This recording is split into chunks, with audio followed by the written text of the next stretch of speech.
Have a seat in the chairs with the black and yellow tape. Does they have clipboards by each one of those chairs? Sit in the chairs with the black and yellow tape.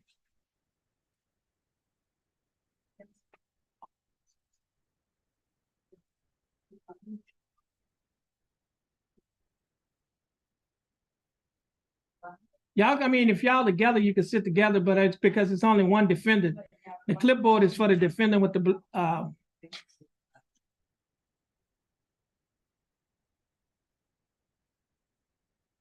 yeah, sit in the chair with the black and yellow tape. Make sure everybody have a clipboard.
Good morning, ladies and gentlemen. I'd like to welcome you to County Court at Law Number 2. My name is Judge Terrence Holmes. I'm the presiding judge here in County Court at Law Number 2. And I'd like to inform you that the reason why you're here today is because you have a criminal case in this court. The criminal case that you have is a misdemeanor case. Criminal cases are divided into felonies and misdemeanors. And so you've been asked to come here today for arraignment because you have a criminal case. Now, what the arraignment is an opportunity for the court to tell you what you've been charged with, what your rights are, and what your options are concerning your case. Criminal cases are divided into two categories. You have the felonies and the misdemeanors. Felony cases, you have 5 types of, it's going to fall into what we call 5 categories. The highest on down, we start at the top, is a capital murder, first-degree felony, second-degree felony, third-degree felony, and state jail felony. If a person is convicted of a state jail felony, the range of punishment, that is a possible punishment that they can get, is a minimum of 6 months to a maximum of 2 years in the state jail and a fine up to $10,000. If a person is convicted of a third-degree felony, the range of punishment is minimum 2 years to a maximum of 10 years and a fine up to $10,000. If a person is convicted of a second-degree felony, the range of punishment is minimum 2 years to a maximum of 20 years in the state penitentiary and a fine up to $10,000. If a person is convicted of a first-degree felony, the range of punishment is minimum 5 years to a maximum of 99 years to life and a fine up to $10,000. Now, if a person is convicted of a capital murder, the range of punishment is minimum, is life without the possibility of parole or death by lethal injection. Now, you don't have to worry about those punishments because, as I mentioned earlier, your case is a misdemeanor case. Now, your misdemeanor cases are normally referred to as your petty offense. Does not mean that they're not serious. It just means that they're not as serious as a felony offense. And when I use the term serious, I'm talking about the facts of the case, and I'm talking about the possible punishment range. Now, if our misdemeanors are divided into 3 categories, and we'll start at the top and go down. We have the Class A, the Class B, and the Class C. Now, if you're convicted of a Class C misdemeanor offense, you can't get into jail time, it's fine only. Now, your Class C misdemeanors are like, there are those cases that start in the JP court or the city court, and then they get appealed to this court. They come up to this court. For example, speeding ticket, Class C. Not wearing your seatbelt, Class C. Not having insurance, Class C. Those are Class C misdemeanors. You cannot be given jail time. You only can be given a fine. However, if you fail to pay the fine, or if your fine was converted to community service and you fail to perform the community service, then the court can do what? The court can issue what is called a capias pro fine. That's a warrant for your arrest to sit out the fine. Okay, you sit out the fine in jail. The next highest misdemeanor is a Class B misdemeanor. The range of punishment for a Class B misdemeanor is minimum 0 days to maximum of 180 days, which is 6 months in the county jail, a fine from $0 to $2,000, or you could be given both such fine and confinement. If you're convicted of a Class A misdemeanor, which is the highest misdemeanor, the range of punishment is minimum 0 days to a maximum of 365 days, which is a year in the county jail, a fine from $0 to $4,000, or you could be given both such fine and confinement. Now, as a defendant in a criminal case, you have rights. And I'm going to go over some of the rights that you have as a defendant in a criminal case. One of the rights that you have is you have a right to have an attorney. The first document on the clipboard that you have before you talks about your right to have an attorney.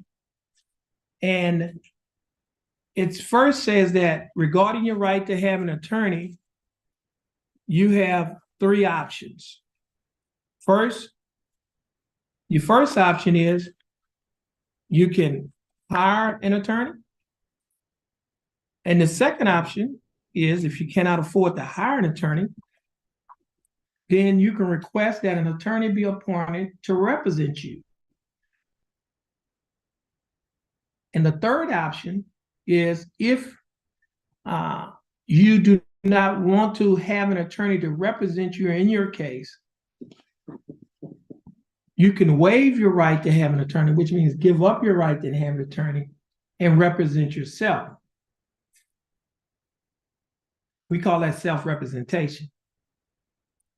If you want an attorney to represent you and you have enough money to hire an attorney, the case will be reset to give you time to do so. If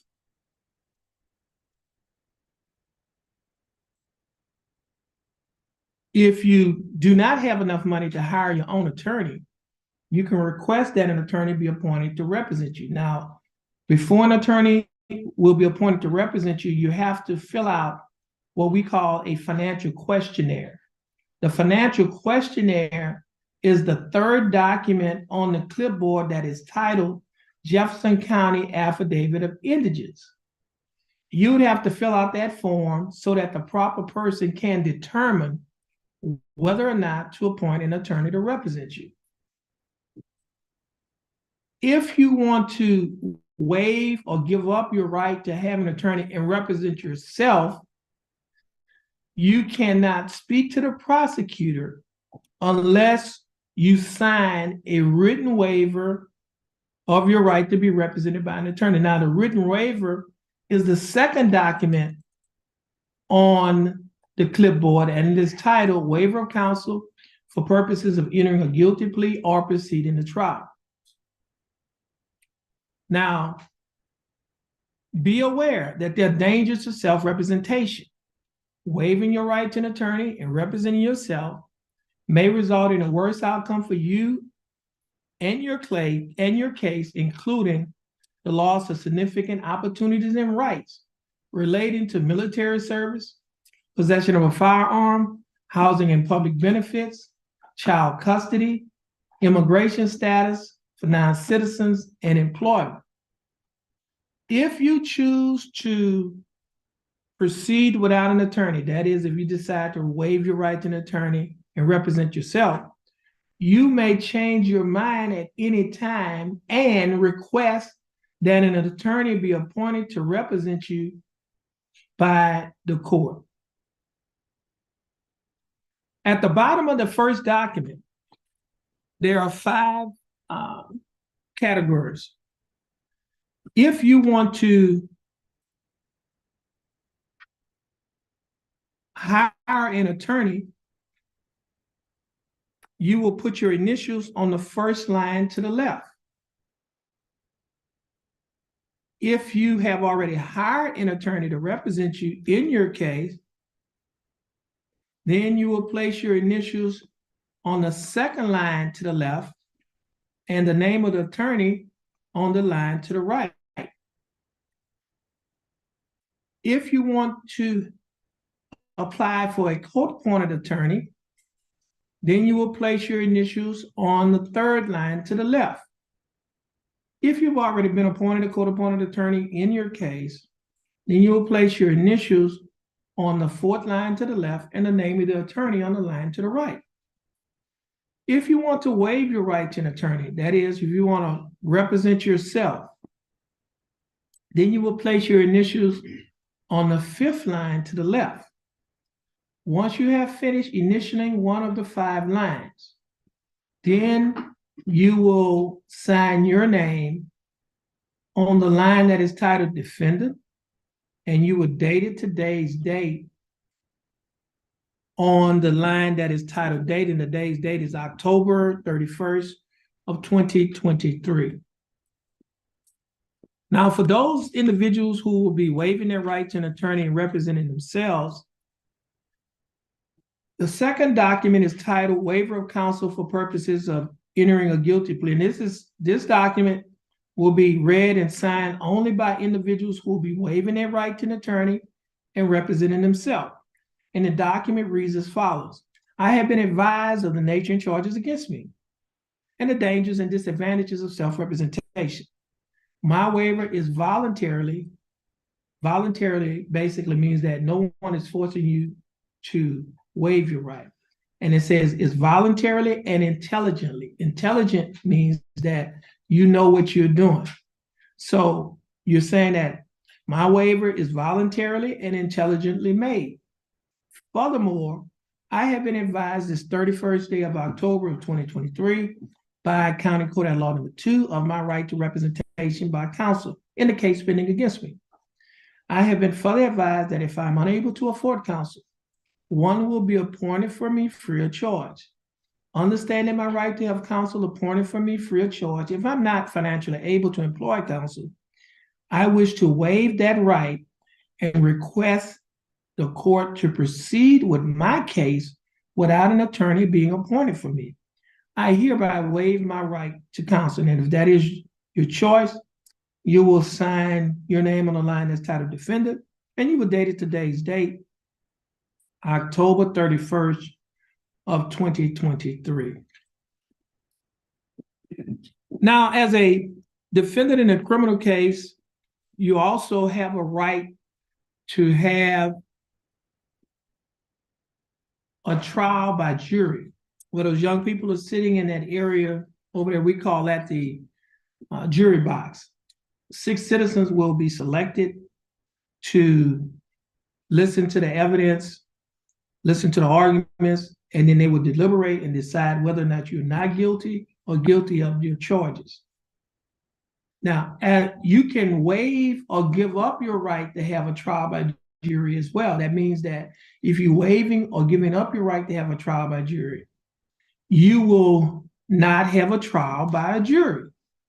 However, your case will still come before the court in one of three ways. It still can come before the judge by way of a jury. If it comes before the judge by way of a jury, we call that a bench trial. It's a trial by judge only. The judge will listen to all of the evidence, listen to the arguments, and then the judge will decide to find you not guilty or guilty of your charges. The other way that your case can come before the court is by way of an agreed plea bargain. A plea bargain is an agreement that you have worked out with the district attorney's office to settle your case. That will come before the court. The plea bargain agreement will come before the court. And then the court can either accept or reject the plea bargain agreement that you have made with the state. If the court accepts the plea bargain agreement, then if you decide within 30 days that you would like to appeal your case to a higher court, that is to have a higher court to look at your case because you think that you may have been wrongfully convicted or the court committed an error by convicting you, you would have to get permission from the judge who accepted the plea bargain agreement. And if the judge gives you permission to appeal, your case will go up to the Ninth Court of Appeals, which is right above us on the third floor. They will review your case to see if you've been wrongfully convicted or whether or not this court committed an error by convicting you. If they grant your appeal, they can simply find you not guilty, or they can send the case back down to this court and order this court to give you a whole new trial. If they deny your appeal, then at that point, you can appeal it to a higher court than the Ninth Court of Appeal. You could appeal it to the Texas Court of Criminal Appeals located in Austin, Texas. It is the highest criminal court in the state of Texas. You will have to file what is called a pro se petition for discretionary review. Pro se means you'll be filing this without the help or the assistance of an attorney. You'll be doing it, you'll be representing yourself. And you'll be petitioning the Texas Court of Criminal Appeals to review your case to see whether or not your appeal should have been granted, whether or not you were wrongfully convicted, or whether or not an error was committed when this court convicted you. They can either grant or deny your pro se petition. If they grant your pro se petition, they can simply find you not guilty. Or they can send the case back to the Ninth Court of Appeals, or they could send the case back to this court and order this court to give you a whole new trial. If they deny your petition, then at that point, your conviction will stand. Now, I mentioned that you get to that point if the court accepts your plea bargain agreement. Now, if the court rejects your plea bargain agreement, you could simply withdraw your agreement. And for example, let's say you and the state have worked out an agreement for you to do, say, 1 day in jail. And the court says, well, I'm not going to follow that agreement. Then you can say, well, Judge, I take back my plea. You can withdraw your plea. That's what that means. Now, your case will also come before the court. The third way is by way of an unagreed plea bargain agreement. An unagreed plea bargain agreement simply means that you and the state have not been able to reach an agreement to settle your case. And so therefore, you want the judge to decide what your punishment will be. And so at that point, then the case will come before the judge, and the judge will assess punishment within the punishment range. As a defendant in a criminal case, you also have a right to have witnesses to come to court. And what witnesses do, they can testify either for you or against you. You also have a right to waive your right to have witnesses. That means that you have a right not to have witnesses to call witnesses to come to testify in your case. Now, if you waive your right to have witnesses, that simply means that you will not be calling witnesses. It does not mean that the state will not be calling witnesses, because they will be calling witnesses in their case. And if you're represented by an attorney, representing yourself, you have a right to ask the witness questions. We call that either direct examination or cross-examination. You also have a Fifth Amendment right against self-incrimination. What that means is you have a right in the U.S. Constitution, the Fifth Amendment of the U.S. Constitution, you have a right not to testify in your case. The state can't force you to testify. The government can't force you to testify if you invoke your Fifth Amendment right against self-incrimination. You have a right not to testify. However, you can waive or give up your Fifth Amendment right against self-incrimination. And if you do so, that simply means that you will be testifying in your case. The other right that you have a right to have discovery. And what discovery means is you have a right to see the evidence that the state has against you. For example, you have a right to see the documents, witness statements, police reports, videotapes, audio recordings, and whatever instruments that they may be using. You have a right to have access to that evidence. You can waive or give up your right to have discovery, and if you do so, you will not be having access to the discovery or to the evidence that the state has against you. Now, everyone that's here for arraignment, you have been arrested and you've been placed in jail, and now you're out of jail on bond. You're either out on a cash bond, which means that you paid the full amount of the bond to get out of jail. You're out on a surety bond, which means that you paid a bondsman a percentage of the bond to get out of jail, or you're out on what we call a PR bond, with our personal recognizance bond, which means you did not have to pay any money to get out of jail. You were released under your own personal recognizance. Every day that you spent in jail, if it was 1 minute, that counts as a day. And so every day that you spent in jail, every different day that you spent in jail, it counts. It can be used as credit towards your punishment. And so, for example, let's say you spent 5 days in jail, then you bonded out. You and the state have reached a plea bargain agreement where the state is offering for you to serve 5 days in jail. What that means is that you would not have to serve any more time in jail. Why? Because the 5 days that you spent in jail has already been served. So therefore, you'll be given credit for the time that you have already served. Now, if they're offering 7 days in jail, you spend 5 days in jail, that means that you would only have to spend 2 days in jail, because we're going to subtract 5 from the 7, and that leaves 2. Every day that you spent in jail also can be used as credit towards your fine and court costs. You get $100 a day for every day that you spent in jail. So if you spend 5 days in jail, that's $500. So if the state is offering you fine and court costs $500, that means you would not have to pay the $500, because the 5 days that you spent in jail has already paid it off. Therefore, the fine and court costs will be taxed and retired, which means you don't have to pay it. Now, if the state is offering fine and court costs of $700 and you spend 5 days in jail, that simply means you will only have to pay $200, because you already have credit for $500. Now, if you cannot pay the $200, then the court can put you on what is called a payment plan, which means that you can pay off the fine in monthly installments. If you cannot pay, even if we put you on a payment plan and you still will be unable to pay off the monthly installments, no problem, because the court can convert the fine and court costs to community service.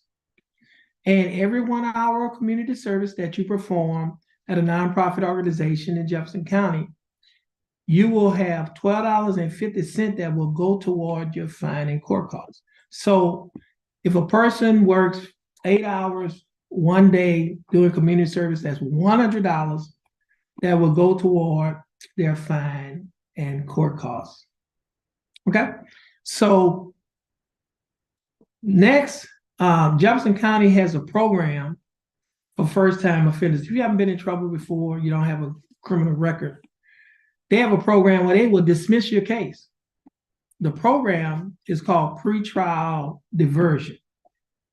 And the way the program works is you will get into the program, they dismiss the case, you complete the program, you can get it expunged from your record. Expunged meaning erased, wiped off, or deleted from your criminal record. So in essence, it'll be wiped off like it never happened. Now, in order to get into the program, it has to be an offense. It can't be an offense, rather, that is unlawfully carrying a weapon, resisting arrest. You have to have an attorney to assist you to get into the program, and it has to be your first time getting into trouble. If you are a veteran of any one of the branches of the United States military, the Jefferson County DA's office also has another program that is called Veterans Court. It's for veterans only. What that program is similar to the pretrial diversion program.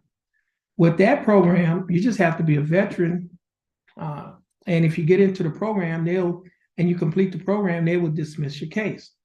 And once your case is dismissed, you can get a non-disclosure. A non-disclosure basically means it's kind of like where your record is sealed, and the public cannot have access to your record. However, the government can, like the police department and other governmental agencies, but the general public cannot have access to it.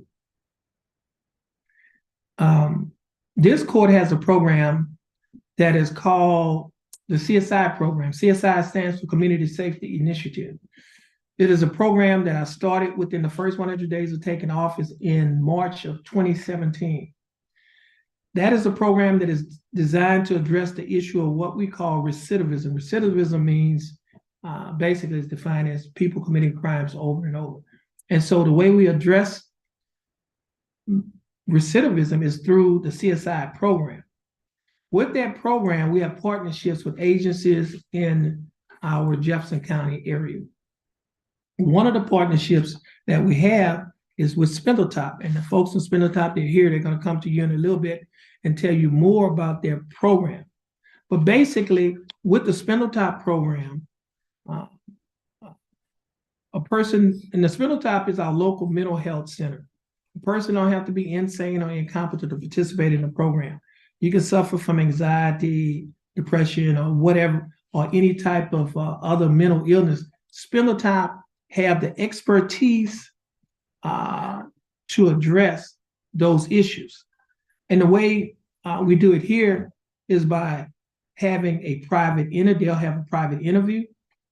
They'll do an assessment, develop a treatment plan, either outpatient or inpatient treatment, depending on what your needs are. Individuals who have problems with drugs or alcohol, well, Spindletop has a program that is called ATAR. ATAR stands for Addiction Treatment and Recovery. And our local Alcohol and Drug Council has a program that is called OZAR. OZAR stands for Outreach, Screening, and Referral. Both of those programs are drug and alcohol recovery programs. They will do a private screening, an assessment, and then they develop a treatment plan for either outpatient or inpatient treatment, depending on your needs. If you are unemployed or if you're looking for a better job, well, we have a partnership with the Golden Triangle Empowerment Center, who has a partnership with Lamar University. And Lamar University has a program that is called CICE. CICE stands for Center for Innovation, Commercialization, and Entrepreneurship. It is a job training and a job placement program in the hotel industry, the shipping industry, and the chemical industry. Once you're trained in any one of the areas that you are, once you're trained in any one of the areas that you select, then they will assist you at getting a job in that area. If you have not graduated from high school and you would like to get a high school diploma, well, The CICE program also has a GED program, which is graduate equivalency, where you can get your graduate equivalency diploma. Now, all of these programs that I just mentioned are free. It does not cost you anything but time. And I like to say in this court, we do not just give time, we take our time. And that simply means that we do not just arrest the problem, we address the problem. And we believe that by addressing the problem, we can produce productive people. And we believe that if we produce productive people will not commit crimes because they have too much to lose. And so we believe also that if we address the problem, we can produce productive people. And if we produce productive people, then we'll produce productive people who will go into the homes, and they'll make a difference in their homes. And so we like to say in this court, we're not different. We're just trying to make a difference in the lives of the individuals that come before this court. And we believe that if we make a difference in their lives, then we'll make a difference in their home. If we make a difference in their home, then they'll make a difference in the community, because what comes out of the home goes into the community. And so in this court, I like to say we do not have court as usual. We have unusual court. And it's not because we're different. It's just because we're trying to make a difference in the lives of the individuals that come before here, and a difference in our community at large in which we live. So if you're interested in any one of those programs, just let us know, and we'll be happy to send you in the right directions. And the other benefit about the program is this. Let's say you're an individual who, all of those programs can be used as community service. So you had to pay a fine, you can't pay the fine, we converted it to community service. And if you get mental health treatment, 1 hour of mental health treatment, $12.50 is going toward your fine and court card, and 1 hour is going toward community service. Or if you're getting GED training, the same thing. While you're being trained, 1 hour in the class, $12.50 is going toward your fine and court costs, and then also you're participating in the program. So you're doing three things. You're doing one thing, but you're getting credit for three things. It's like killing three birds with one stone. You're in the program, you get community service, and you're paying your fine and court costs. And so all of these programs, as I mentioned earlier, are free, does not cost you anything. Only thing it costs you is just your time to participate. Now, at this time, as I mentioned to you earlier, we have some folks who spend the time. We have Gabby and Deputy Hinton. They're going to come before you and tell you a little bit about the program that Spindletop has to offer. At this time, Gabby and Deputy Hinton. Thank you, Your Honor. You're welcome. Good morning. My name is Steve Hinton. I'm a mental health deputy licensed by the state and Commission for the Sheriff's Department. I'm here with my partner, Gabby. Gabby is a qualified mental health professional. The reason we are both here this morning is the judge cares about every single person who comes to the bench. What the judge has found, and what statistics prove, is that others who have legal issues commonly have mental health needs, substance use disorders, or sometimes just a lack of community resources to help you with your particular situation. And anything with mental health, it can be anxiety, it can be chronic sadness, it can be depression, but also it can just be situational. Also, we know that being in the court doesn't help any of your life situations that just goes on. The sport, on top of court, you have life situations that just keep going on, and it's hard. It's difficult, and we can understand that for you. So it can be support if you need it. It can be if you need help with housing or employment or getting a job. Just let us know, and that's the type of step we on top. Whether this is your first time to be here or your 10th time to be here, there's still hope. What we're offering you today has the ability to change your life, but we're going to need something from you, and you just share that need with us. And when Gabby gave you that document when you first came in here, she's going to explain that to you and tell you how you can actually share that need very privately. We're not here to embarrass you, but that way we can see how to best serve you, with you connected to resources. Could that be something you see value in? So this document is HIPAA, basically, so if you heard in the medical field, it's protected, this, the only person who's seeing this is me. And I'm the only one who's gonna be contacting you also, it's not gonna be a verbal call or anything like that. I'll send out an initial text with the phone number you're gonna give me up here, and just explain like, hey, I got these on the report, is there any resources you need? And, another important thing is resource requests, you can just check the box, whichever resource you need here. Or we left a little space right here, so if you have one that's more you need, or if you want to get services with us, you can just right there. And if you do want to talk privately, you can check them out. Just a little bit, I'll be handing this out to everyone. It's a flyer about the court services that we have here today. On the back, it tells you a little bit about the advantages of participating. But on the front, it also has a 1-800 number. Should you ever find yourself in a unsafe place, you can call that number and get what you need. And just shortly, the court is going to go into recess. When it does, you'll be able to come out there. We'll visit with you. We'll pick up those forms from you. We'll answer any questions you may have, and I'll also get this in your hand here today.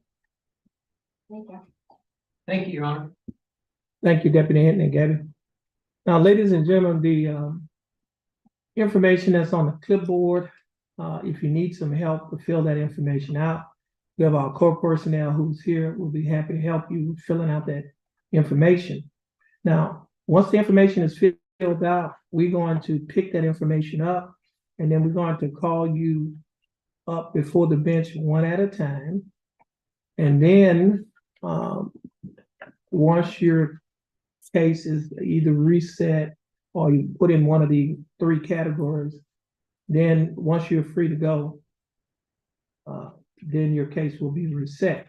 Now, if anyone needs to use the restroom, there are 2 restrooms right outside in the hallway.